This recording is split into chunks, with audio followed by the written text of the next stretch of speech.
Hello friends, কেমন আছো তোমরা সবাই? আশা করছো খুব ভালো আছো। আজকে আমি বানাবো কোরিয়ান রাইস ফেস মাস্ক। এর জন্য প্রথমেই আমরা নেব চালটা আমি সারা রাত ধুয়ে ভালো করে ভিজিয়ে রেখেছি। এবার এটাকে আমি সিদ্ধ করে নেব। এখানে আমি 1 কাপ চাল নিয়েছি আর 2 কাপ জল নিয়েছি। পরে যদি তোমাদের জল কম হয় তাহলে তোমরা এক্সট্রা জল দিতে পারো।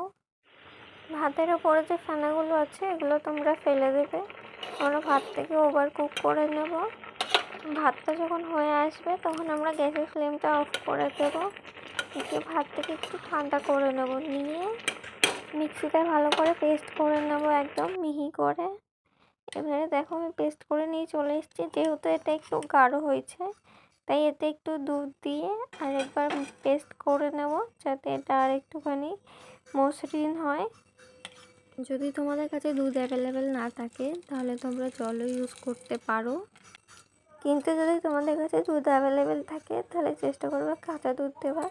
আমার কাছে কাঁচা দুধ না থাকায় তাই আমি গরম দুধ দিয়েছি। এবারে দেখো এটা আমাদের পেস্ট হয়ে গেছে, ভালোই মসৃণ হয়েছে। আর মেন জিনিস, এটা ঠান্ডা করে নেবে, একদমই গরম ইউজ করবে না। এটাকে ঠান্ডা হতে দেবে, তারপরে ভালো করে পেস্ট করবে।